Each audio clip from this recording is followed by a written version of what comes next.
kamu tenang aja, kamu aman karena posisinya kamu itu bela ibu pertama. Yang kedua, kamu bela diri kamu karena kamu ditembak duluan. Jadi kamu aman, Cad, kau tenang aja. Nah, di sambil dia menceritakan itu, itu sempat ngobrol sama ibu kan di samping kiri, membahas tentang CCTV. Pertama CCTV Duren 3 ini. Yang kedua tentang sarung tangan. Saya masuk ke toilet, saya berdoa, saya bilang, Tuhan kalau bisa Tuhan ubahkan pikirannya Pak Sambo, Tuhan. Ya Tuhan kalau bisa ubahkan pikirannya Tuhan, biar nggak jadi ini Pak Yosua kan.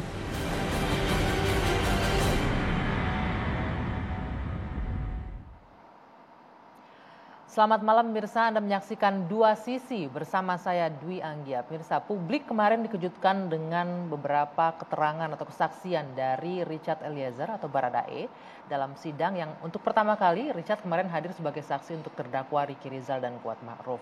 Ada sejumlah pengakuan baru dari Richard Eliezer yang cukup mengagetkan, mulai dari dugaan rencana pembunuhan yang berlangsung di rumah Saguling, kediaman pribadi milik Verdi Sambo di lantai 3 rumah, hingga adanya statement bahwa Putri Chandrawati ada di sana dan juga sempat mengingatkan suaminya mengenai menggunakan sarung tangan dan juga CCTV. Konteksnya apa? Nanti kita akan bahas lebih dalam.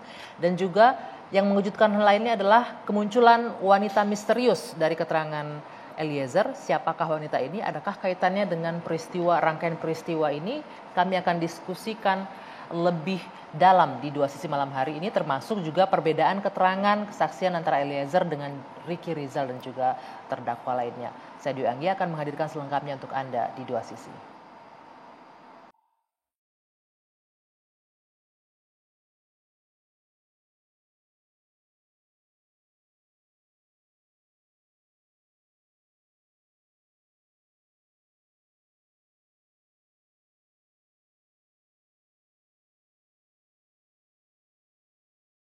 Baru dia bilang ini, dia lihat ke saya baru dia bilang, memang harus dikasih mati anak itu.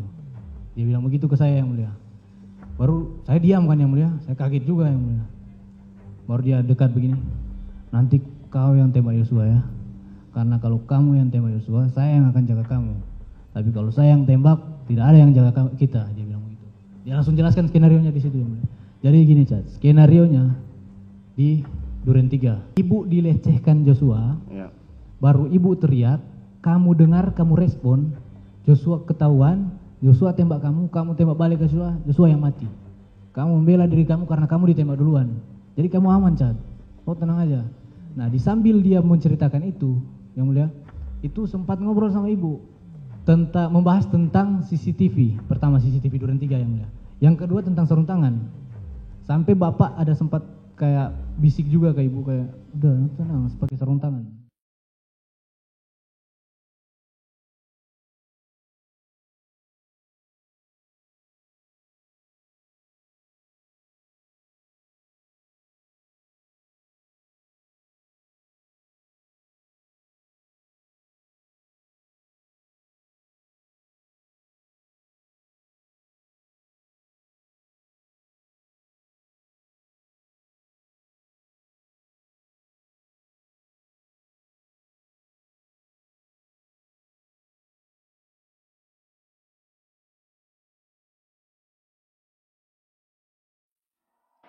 Lalu pertanyaannya pemirsa, akankah keterangan dari Richard Eliezer ini bisa memberatkan hukuman Verdi Sambo dan juga Putri Chandrawati? Nanti itu akan terjawab dari diskusi kita malam hari ini dengan sejumlah narasumber yang sudah hadir bersama saya. Di ujung sebelah sana ada Bung Martin Lukas Simanjuntak, pengacara keluarga Brigadir J. Selamat malam, Bung Martin. Selamat malam, Mbak Dwi Anggia. Boleh dipakai nanti mikrofonnya ya. Dan selamat malam, Mbak Dwi Anggia. Ya, kemudian ada Bung Erman Umar, pengacara dari Ricky Rizal. Selamat malam, Pak Erman. Malam, Mbak Anggia. Ya. Sebelah kiri saya ada Bung Roni Talapesi, pengacara Richard Eliezer. Ini yang jadi bintang belakangan di pengadilan di persidangan ya. Terima kasih, Mbak Anggi. Sehat Bang Roni ya? Sehat. Di ujung sana ada Prof. Suparji Ahmad, pakar hukum pidana. Prof, apa kabar? Baik, Mbak. Nanti saya juga minta pendapat Prof. Apakah benar nanti akhirnya keterangan-keterangan baru dari Richard ini akan bisa berpengaruh banyak terhadap hukuman FS dan Putri Chandrawati ya. Saya ingin ke Pak Erman terlebih dahulu. Pak Erman, ini kita lihat kemarin itu disuguhkan dengan perbedaan keterangan dan lain. Tadi diantaranya adalah keterangan Richard yang menyebutkan bahwa ada perencanaan itu di rumah Saguling. Klien Anda juga hadir di sana. Disebutkan kau kasih mati itu Joshua begitu. Klien Anda mengatakan tidak mendengarkan hal itu, termasuk dengan CCTV yang sempat diingatkan oleh Putri Chandrawati. Putri ada di lokasi itu juga menurut klien Anda? Kalau gimana? Kalau di Saguling itu memang mereka datang dari Magelang sampai di Saguling ya. Nggak berapa lama RR dipanggil pakai HT naik ke lantai 3 tempat Sambo. Di situ memang dia menyampaikan, kamu tahu nggak bertemu, kamu ada ketahuan kejadian di Magelang? Nggak tahu saya Pak. Istri saya atau ibu itu diperlakukan pelecehan oleh Joshua. Dia sambil menangis, kan kaget lah. Si Verdi Sambonya sambil menangis. Marah. Kemudian tentunya si RR kan kaget, ajudan. Kemudian nanti kalau saya panggil, kemudian saya akan pertanyakan kalau dia, ya mungkin kalau dia itu strategi Sambo kepada, mungkin ini tahu pribadi, ini kan sehari-hari dia menjaga anaknya ajudan di Magelang ya. Kalau dia melawan, kamu backup saya, kamu tembak dia. Wah saya nggak kuat mental saya.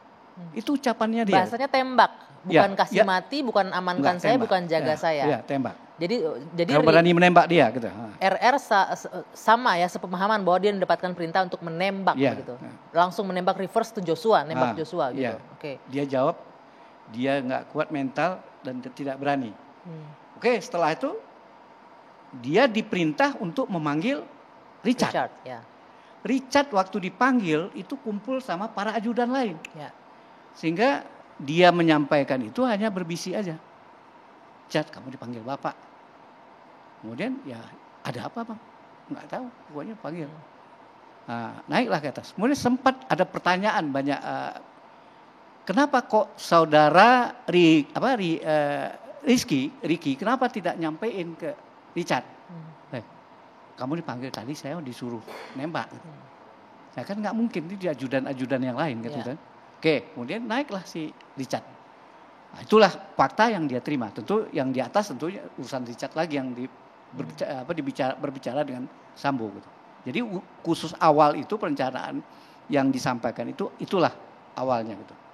Setelah itu tentu Richard yang dipanggil Bapak, apa pembicaraannya tentu Ricky nggak tahu gitu. Oke, ada unsur perintah untuk tembak di sana ya. Nah Bung Roni, kalau klien Anda sendiri memang benar dengan kalimat yang sama, kasih mati. Kalau tadi kan versinya ke Ricky, tembak dia. Kalau saya membaca BAP-nya saudara Ricky Rizal itu berbunyinya, kamu berani nembak, apa kamu berani nembak enggak? Beda, ketika kalau sama Richard Eliezer nih, kau tembak, pantas mati. Ini berbeda loh, kalau penerjemahannya ya, itu yang pertama.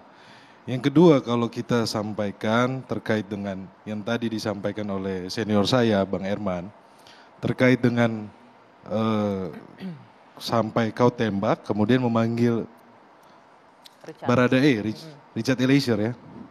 Kemudian Richard Eliezer naik ke atas, kemudian mendapatkan perintah, di situ ada PC sempat membahas soal CCTV, PC juga sempat membahas soal sarung tangan. Kemudian diceritakanlah skenario tersebut. Nanti ibu berteriak, kamu ini keluar kamar, tembak menembak lah. Kemudian itu terjadi ya, mereka pindah ke Duren 3. Kemudian setelah sampai di Duren 3 terjadilah penembakan. Semuanya sudah jelas ya terbuka di persidangan. Kemudian hakim sempat bertanya, ini menarik sih pertanyaan hakim. Setelah kalian melakukan tembakan, siapa yang diinterogasi? Richard Eliezer bilang, iya saya diinterogasi. Sampaikan bahwa ada tembak menembak. Kemudian hakim bertanya, kalian sempat nggak dikumpulkan di garasi untuk bersama-sama diinterogasi? Tidak. Jadi Richard Eliezer yang diinterogasi. Kemudian dibawalah ke Propam. Ini yang menjadi aneh, ketika di Propam, mereka bisa, yang dua terdakwa yang lainnya, KM dan RR, itu bisa bicara soal skenario tembak menembak. Kan pertanyaan hakim, di mana kalian dengar itu peristiwa skenario tembak menembak tersebut? Padahal ketika kalian sampai di Propam kan diperiksanya terpisah. Itu ditanyakan sama majelis hakim. Itu yang jadi keanehan buat kami. Nah, terkait dengan peristiwa ini tentu saja dari awal klien kami sudah kooperatif ya.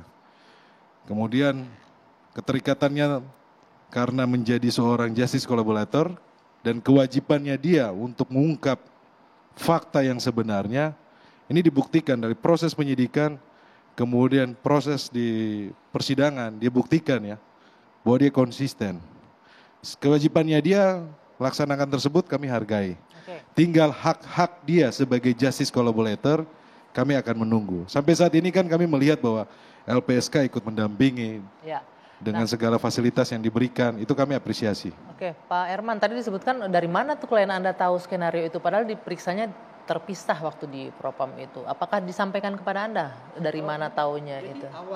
Boleh digunakan mikrofonnya? Kan awalnya dia yang menerima, yang dipanggil itu tahunya sudah awalnya tahu itu. dari awal di sana. Itu awalnya dia tahu. Gitu. Oke, jadi itu menjawab pertanyaan dari hakim ya harusnya ya, karena di awal dipanggil terlebih dahulu Ricky Rizal. Ada komentar terkait ini? Iya, nanti kita lihat ya di persidangan kan tentunya. Saudara Ricky Rizal kan belum diperiksa ya, Bang Herman ya. Oke, nanti kita akan lihat juga soal Kuatmaruf kan. Ada beberapa yang buat kami janggal, tapi nanti kita uji bersama di persidangan. Apa yang janggal? Mungkin boleh nanti di-spill nanti ya. Kita jeda dulu sejenak, Dua Sisi akan kembali sesaat lagi.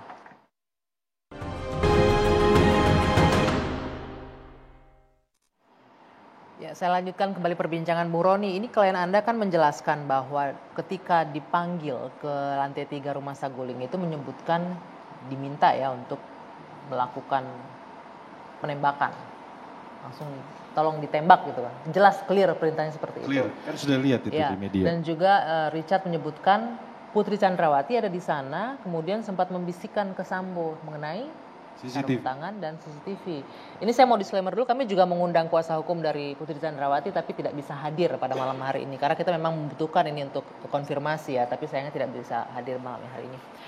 Itu bisa dipertanggungjawabkan ya keterangannya seperti itu ya, bahwa sesuai fakta bahwa memang ada, berarti perencanaan itu ada berlangsung di sana. Jadi mengenai sarung tangan ya, saksi Romer sudah menyampaikan. Kemudian klien saya sendiri, Richard Eliezer sudah menyampaikan. Kemudian di dalam list barang bukti itu ada kotak sarung tangan. Kemudian keterangan Richard Eliezer kemarin, kenapa ada sarung tangan medis? Hakim kan menanyakan, karena kepentingannya untuk swab. Itu selalu standby.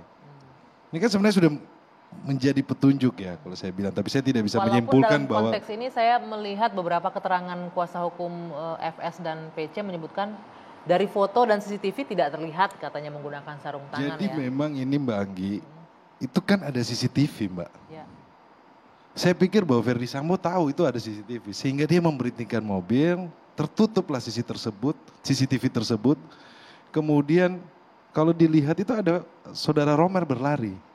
Dalam keterangannya saudara Romer menyampaikan bahwa dia melihat senjata HS jatuh, kemudian melihat memakai sarung tangan di sebelah kanan.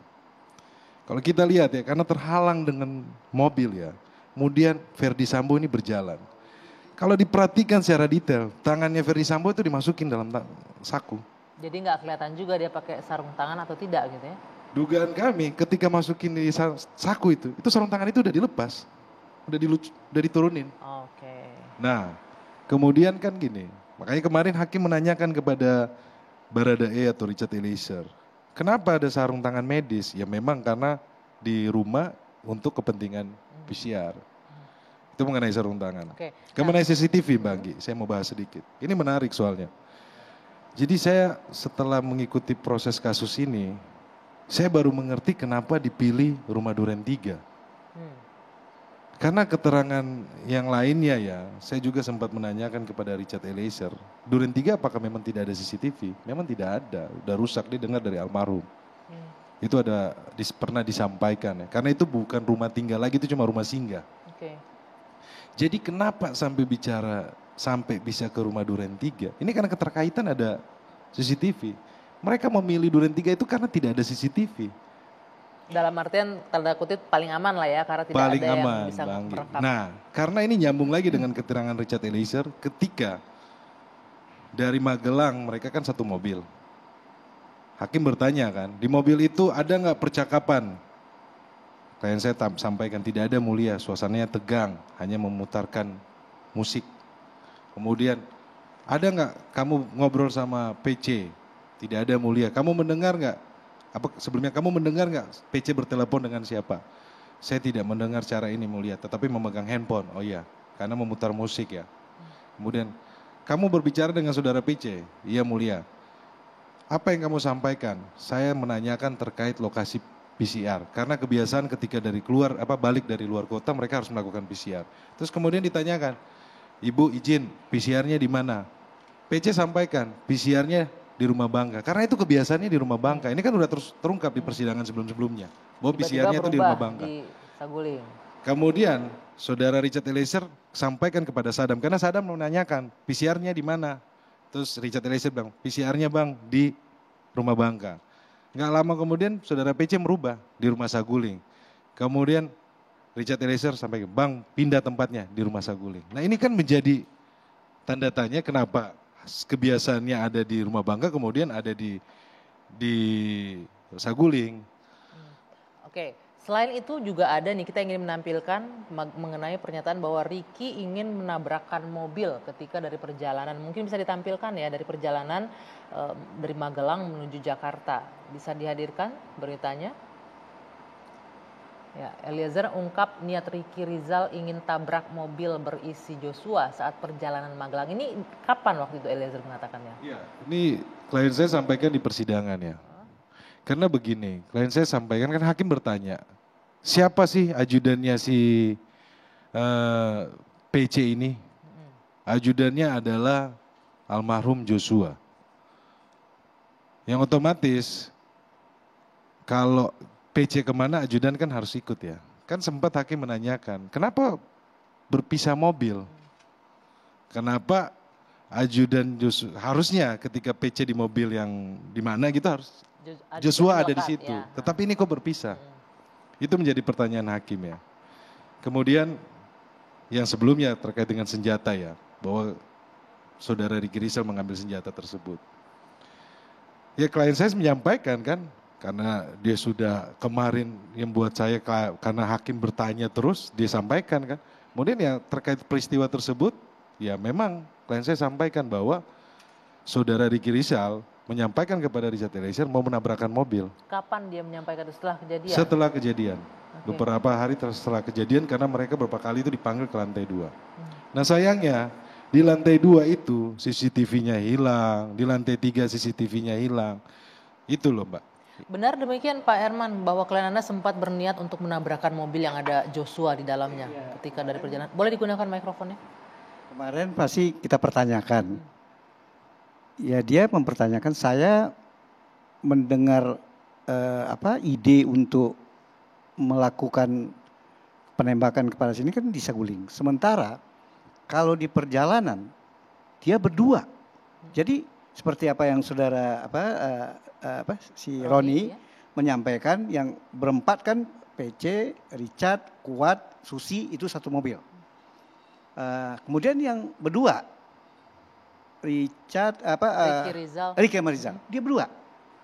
Rasanya ya apa patut bang, badan Joshua aja lebih besar dari saya walaupun umur lebih tua. Dia bilang kan posisi Joshua sedang tertidur katanya. Dia sempat berniat untuk menabrakkan mobil ya, itu di saat itu. Enggak ya menurut dia ya cobalah bang nilai apa patut saya. Ya akhirnya pasti tidak. Dia menyatakan tidak. Dibantah itu ya. Dibantah. Nah, Prof. Suparji, ini kalau kita lihat keterangan berbeda ya antara saksi ini. Kita melihat bahwa mereka sama-sama ajudan, perannya masing-masing berbeda. Richard sebagai justice collaborator di sini, sedangkan yang lain 3 terdakwa lainnya tidak dalam posisi itu. Apa dampaknya dalam persidangan kalau hakim melihat, kita tidak tahu pemikiran hakim seperti apa, tapi mungkin Anda bisa memberikan sedikit analisa. Bagaimana dampaknya nanti? Baik, jadi berapapun jumlah saksi, itu hanya satu alat bukti. Oke. Tentunya harus didukung dengan alat bukti yang lain. Petunjuk, surat, ahli, dan keterangan terdakwa nanti. Hal yang biasa atau lazim, apalagi kemudian kasus yang penuh misteri, para saksi itu saling berbeda. Namun demikian, saya kira majelis hakim tidak akan goyah ya, karena memiliki keyakinan dan menggunakan bukti-bukti petunjuk.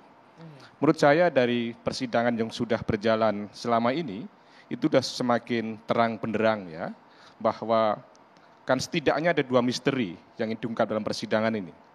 Misteri pertama adalah apakah ini pembunuhan 338 atau kemudian pembunuhan berencana 340. Dari keterangan para saksi, saya kira 340 sudah cukup meyakinkan bahwa itu akan terbukti. Pada sisi yang lain adalah misteri yang coba diungkap adalah berkaitan dengan motif. Apakah itu pelecehan seksual atau kemudian motif-motif yang lain.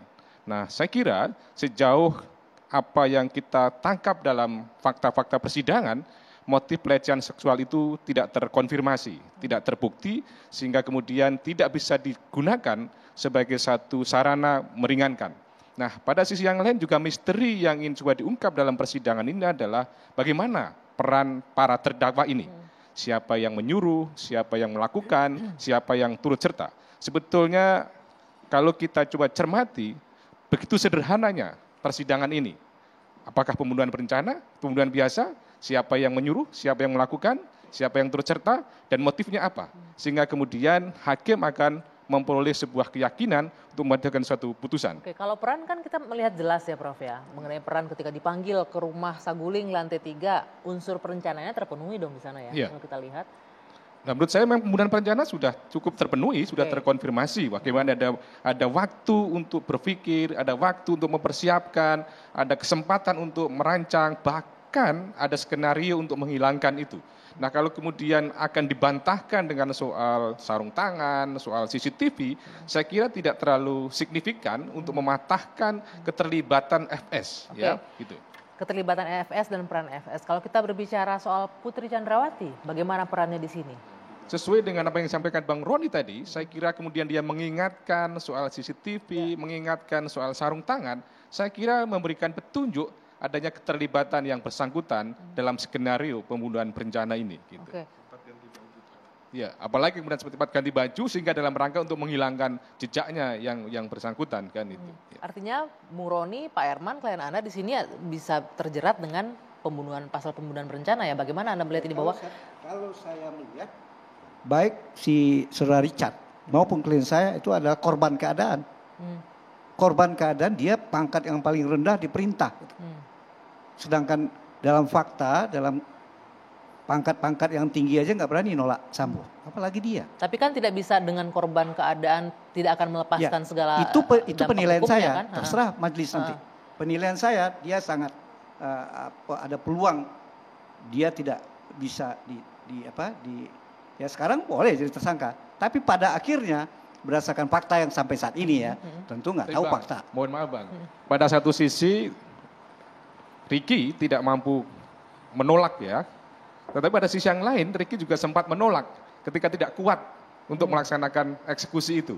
Jadi ada dua sisi yang berbeda.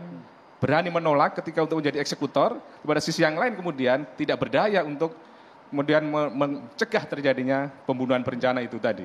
Itu yang agak memberatkan pada konstruksi kasus ini. Menurut Anda Prof tidak akan bisa melepaskan atau meringankan hukuman dengan keadaan ya tadi tentunya itu bisa menjadi faktor yang meringankan ya, bagaimana kemudian dia masih muda, kemudian karena adanya relasi kuasa dan sebagainya, tetapi menggunakan justifikasi tidak kuasa menolak itu akan terbantahkan dengan narasi sebelumnya yang bertolak belakang itu yang bertolak belakang ketika dia mengatakan tidak sanggup untuk menjadi eksekutor tadi itu gitu.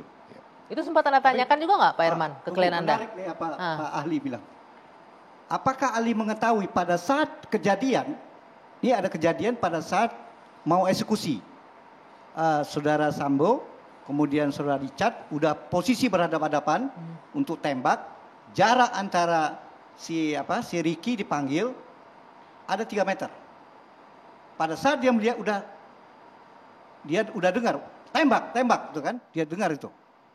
Apa yang dia bisa lakukan? Kemudian udah kejadian. Ya, mungkin di sini dalam konteks ada menjelang yang bisa kemudian dicegah.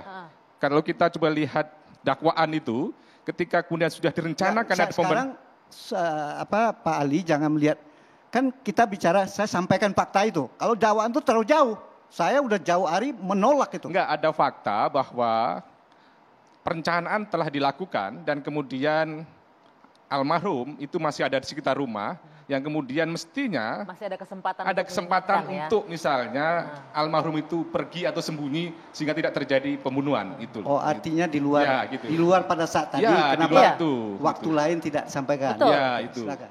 Karena kan dari rumah Saguling ketika selesai PCR terus diajak ke rumah Duren 3, itu juga disebutkan oleh jaksa ada momentum di mana harusnya para pelaku ini bisa mencegah yang terlibat di sini, tapi itu tidak dilakukan. Nah, mungkin ini yang dibilang Prof. Suparji tidak bisa meringankan akhirnya nantinya ya. Ya, itulah kemudian akhirnya mematahkan ketidakberdayaan atau kemudian menjadi situasi dalam posisi korban tadi itu. Yang mestinya dia bisa melakukan untuk pencegahan tadi itu. Supaya kemudian almarhum tidak menjadi korban karena bisa lari atau bisa sembunyi dan sebagainya. Karena tahu ada perencanaan pembunuhan tadi itu. Oke, baik. Kita akan lanjutkan dua sisi ini dengan keterangan lain atau kesaksian lain yang juga cukup mengejutkan dari persidangan kemarin mengenai sosok wanita misterius. Siapakah ini? Kita akan nanti lanjutkan perbincangannya. Usai jeda saat lagi.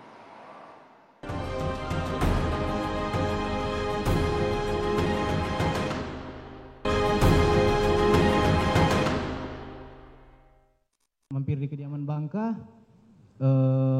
ibu turun, saya lihat kondisi ibu kayak lagi marah yang mulia, jadi saya juga tidak berani menanyakan yang mulia.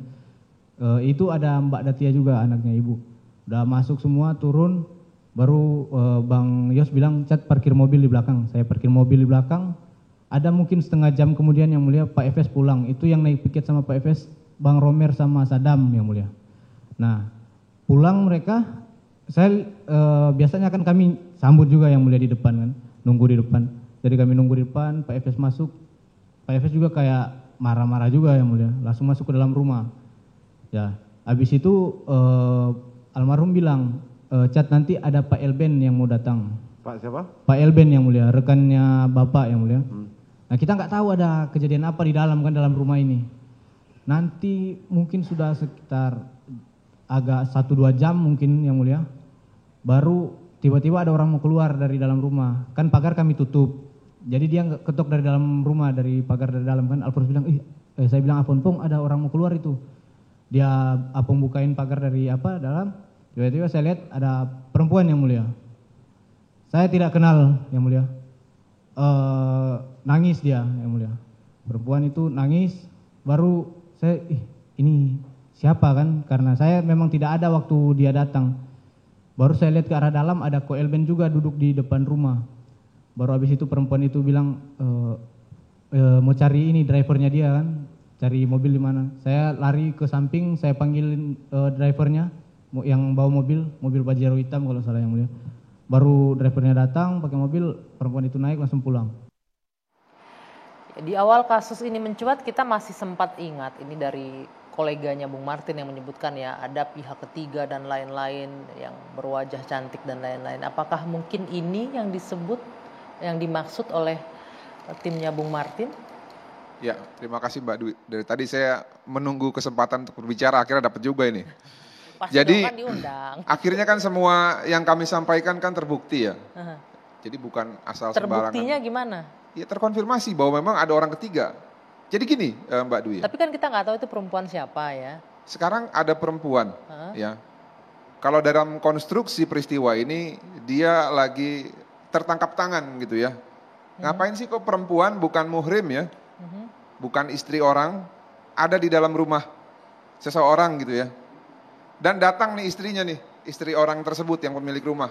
Dengan marah-marah membawa instrumen ajudan kekuasaan ya dan mengatakan bawa itu senapan laras panjang udah kayak mau nyerbu penjahat gitu kan. Nah yang menarik adalah perempuan ini menangis. Ini sama seperti peristiwa yang sering kita baca di koran-koran ketika istilahnya kalau pelakor ya ketangkap tangan dia akan menangis itu keluar. Nah yang menariknya mau tahu nggak Mbak Dwi ciri-cirinya wanita itu seperti apa? Ya. Yang Anda ketahui ini ya? Yang kita ketahui nih, ini pasti ini A1 nih. Rambutnya pendek. Wah, rambut saya pendek nih, jangan. Bukan. Kulitnya manis-manis sama matang tapi agak-agak coklat lah gitu. Nah ini profilnya kok mirip sekali gitu dengan si cantik-cantik yang sering dibahas oleh rekan saya. Apakah dia atau bukan? Nah ini misteri. Oleh karena itu ya, tadi kan ada disebut namanya Ko Elben. Iya. Nah, yang jadi pertanyaan, apakah yang bersangkutan ada di dalam list berita acara pemeriksaan? Kalau tidak ada, saya berharap hakim ya, menggunakan ketentuan di Kitab Undang-Undang Hukum Acara Pidana untuk menghadirkan walaupun tidak ada di BAP. Tapi relevansinya apa dengan menghadirkan Elben ini? Jadi gini, kita semua tertarik dengan motif ya. Oke. Di depan persidangan kan tampak luar ini keluarga ini sangat harmonis ya, pasca kejadian. Kami mendapatkan informasi sebelum terjadi peristiwa 8 Juli, ya, ini A1 juga, hubungan mereka sedang tidak baik-baik saja. Oke. Nah, kalau ada hubungan tidak baik-baik saja, ya, dan Ibu PC ini sering terpisah ranjang oleh suaminya dan sering berpergian dengan ajudan, kita harus pikirkan sesuatu hal ini. Tunggu, peristiwa ada perempuan misterius ini kan di awal Juni ya, peristiwanya. Kalau dirunut itu kan sebelum kejadian jauh peristiwa ini. Nah, kita juga pernah ingat, kita pernah mengundang juga, mungkin kami masih punya videonya, bagaimana pihak kuasa hukum dari PC ini menghadirkan keharmonisan keluarga di Magelang ketika ulang tahun. Kita lihat dulu bersama ya, video merayakan hari jadi pernikahan antara FS dan PC di Magelang tanggal 7 Juli. Persis malam sebelum kejadian pembunuhan itu.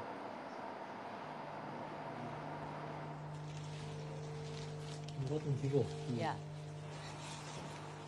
Ini ketika ulang tahun pernikahan antara Ferdy Sambo dan Putri Chandrawati. Peristiwa ini terjadi di rumah di Magelang ya, di Mertoyudan di Magelang.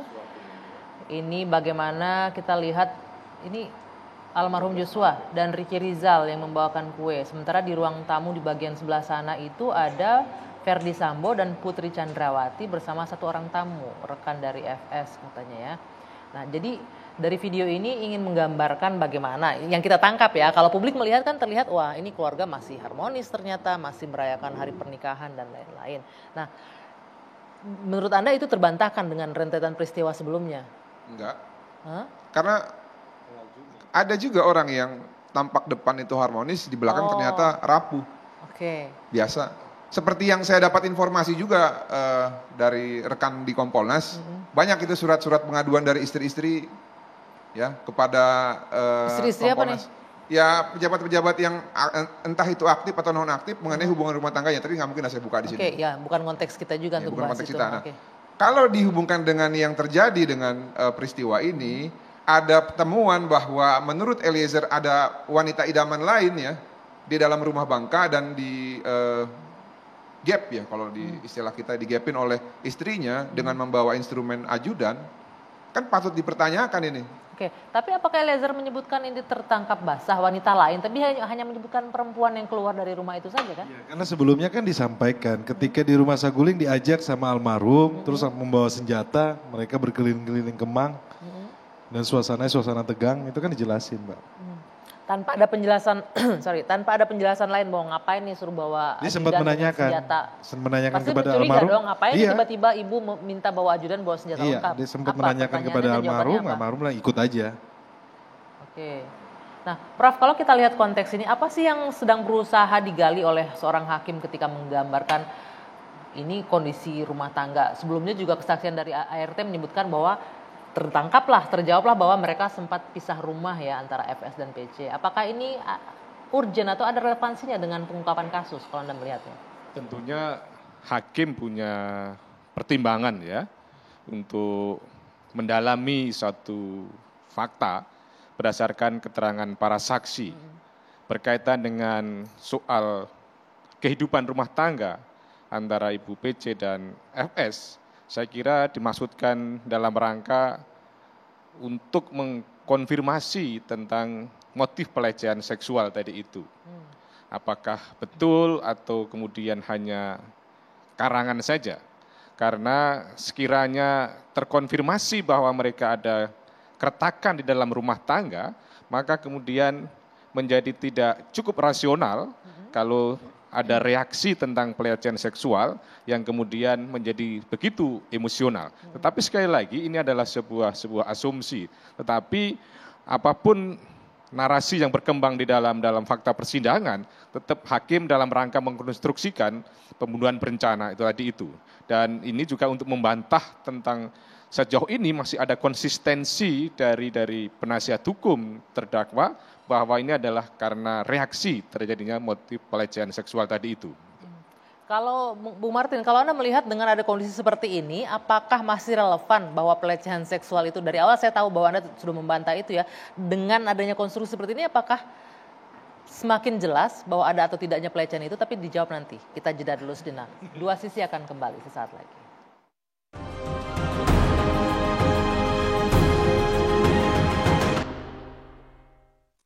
Bung Martin melanjutkan yang tadi, kalau kita sebutkan tadi di fakta persidangan terbuka bahwa ada muncul perempuan misterius siapa, ketidakharmonisan, apakah Anda melihat ini artinya memperkuat dugaan pelecehan itu sebenarnya tidak terjadi, tidak ada dalam kasus Ferdy Sambo ini? Iya, itu menegaskan Mbak Dwi. Selain seluruh hal yang sudah pernah saya sampaikan dan nggak akan saya ulang, memang ini menegaskan tidak ada itu kekerasan seksual. Kalaupun ada, itu hal yang lain. Ya. Hal yang lain maksudnya? Ya, seperti saya bilang ya, bahwa ada upaya, ya, mungkin saja ada upaya, namun ditolak oleh almarhum Brigadir Joshua sehingga membuat sakit hati daripada salah satu terdakwa ini. Nah, ini yang disampaikan kepada suaminya dalam ringkasan ataupun packaging yang berbeda dengan fakta yang terjadi sesungguhnya, sehingga membuatlah seorang Ferdy Sambo ini marah. Nah, cuman yang saya mau bahas gini loh Mbak Dwi Anggia. Beberapa minggu yang lalu kan ada orkestra ya yang disampaikan oleh para saksi ya yang mengatakan bahwa Joshua itu berkepribadian ganda, sering main di night club gitu ya sama perempuan-perempuan, yang mana orkestra ini dipimpin oleh para penasihat hukum dari Bapak Ferdy Sambo dan Bu Putri. Nah sekarang, tapi itu saya tidak bisa mengkonfirmasi ya, ini pernyataan Anda nih ya. Ya itu terserah, itu karena Febri nggak datang, sorry ya Feb ya. Nah akhirnya terbukti lain ini, ternyata kliennya dia yang nakal nih. Nah makanya gimana akhirnya, saya bilang hati-hati kita klien mendalilkan nakal, sesuatu. Di mana konteksnya Anda bilang kliennya nakal, dari mana tuh tahunya? Di Bangka kan ke Gap itu, ada Will atau wanita idaman lain. Dengan kemarahan istrinya membawa ajudan, suruh membawa senapan laras panjang, udah kayak mau perang aja. Nah ternyata ketika kita menunjuk, satu jari kita menunjuk orang lain, 4 jari kita menunjuk diri kita sendiri. Jadi hati-hati kalian dalam menyampaikan sesuatu, karena itu bisa berbalik kepada kalian nantinya. Oke. Anda ingin mengomentari Bung Roni mengenai keterangan dari Richard, termasuk juga kita menangkap bahwa handphone Ibu Putri Chandrawati dipegang oleh Brigadir Joshua berdasarkan keterangan Richard. Ini memang kondisi kebetulan atau memang sudah berlangsung lama sepengetahuan Richard? Ya, Richard menyampaikan kan, hakim menanyakan mengenai handphone kan, bahwa Richard menyampaikan bahwa handphone dari Ibu PC dipegang juga sama Joshua atau sebaliknya ya. Ya mungkin saya pikir itu mungkin sebagai ajudan merangkap ya mungkin kepala rumah tangga, merangkap personal asisten, mungkin kan bisa semuanya kan, jadi mengatur jadwal, tentunya kan memegang handphone ya. Bukan hal yang menurut saya bukan isu yang aneh, ini ya. Bukan yang aneh, hal yang aneh. Nah, tetapi kalau menjawab tadi yang masalah terkait dengan dibilang ada anniversary. Jadi sebenarnya begini, itu awal Juni, sebelum awal Juni itu jarang di rumah Saguling, lebih banyak di rumah Bangka, Ferdy Sambo. Kemudian karena ada kejadian awal Juni sehingga Ferdy Sambo kembalilah ke rumah Saguling. Kemudian rentan waktu Juni inilah kemunculan perempuan misterius tadi ya. Awal Juni ya. Kemudian setelah awal Juni, kejadian awal Juni, saudara FS itu balik lagi ke rumah Saguling. Nah setelah rumah Saguling kan gak lama, 3 minggu 4 minggu kemudian ada kejadian di Magelang. Ya kalau saya pikir ya mungkin anniversary mungkin waktu itu kan lagi coba baik-baik ya, baik-baik terus kemudian coba merayakan anniversary, tapi ketika ada sesuatu langsung marahnya tidak terkontrol gitu loh. Oke, kalau klien Anda sendiri Pak Herman melihat nggak bahwa memang ada bukan perlakuan khusus ya, memang ada kedekatan mungkin antara Putri dengan Joshua, sepengetahuan klien Anda Ricky Rizal? Ya. Ya kalau penglihatan dari saudara Ricky artinya hal yang biasa aja, ajudan, dan memang dia khusus ajudan untuk Ibu PC gitu ya, sama rumah tangga gitu, si Joshua. Tapi yang dia pahami selama ini ibu itu kepada ajudan yang lain berlaku hal yang sama, baik gitu. Tapi sebalik itu ya tentu dia tidak tahu, karena dia lebih banyak di Magelang. Tugasnya di Magelang. Jadi nggak banyak berinteraksi di Jakarta ya. Prof, ini saya ingin menanya, lagi-lagi ini, kenapa hakim seolah-olah perlu menggali soal kedekatan hubungan antara Putri Chandrawati dengan Joshua dari beberapa kali pertanyaan di persidangan yang kita tangkap ya Prof. Apa intensi dari hakim mungkin kalau Anda melihatnya? Ya, hakim dalam rangka kemudian untuk memastikan atau mendalami ya hubungan kedua orang itu ya yang sejauh ini banyak spekulasi ya, banyak asumsi kedekatan, tadi Bang Martin mengatakan siapa yang memulai dan kemudian siapa yang jadi korban dan lain sebagainya. Jadi kalau sekiranya bisa teridentifikasi hubungan tadi itu, maka akan bisa memberikan satu petunjuk bagi majelis hakim tentang kebenaran motif dan keterlibatan dari Ibu PC dan terdakwa-terdakwa yang lain dalam skenario pembunuhan berencana tadi itu. Mengetahui tentang latar belakang hubungan kedua orang tadi itu menjadi memiliki urgensi untuk kaitannya dengan bahwa mereka ini sebetulnya ada sesuatu hubungan khusus atau tidak dan lain sebagainya, dan harapannya ketika memang tidak ada maka akan bisa mematahkan tentang argumentasi-argumentasi yang selama ini dikembangkan oleh khususnya Ibu PC maupun Freddy Sambo itu. Oke. Ini semakin hari semakin kesini kita menyaksikan persidangan semakin banyak ya kejutan-kejutan terutama kliennya Bung Ronin yang memberikan. Bagaimana? Enggak, ini terakhir udah enggak ada kesempatan. Dari awal kan saya bilang nanti ada kejutan-kejutan kan. Oke, ya. Lalu bagaimana akhirnya kasus ini akan berjalan? Benarkah bisa benar-benar membuka tabir kebenaran mengenai motif atau apapun itu? Kita masih akan terus mengikuti berjalannya kasus ini. Bapak-bapak, saya harus akhiri perbincangan kita malam hari ini karena waktu sudah habis. Saya Dwi Anggia undur diri. Selamat malam. Kita jumpa lagi pekan depan.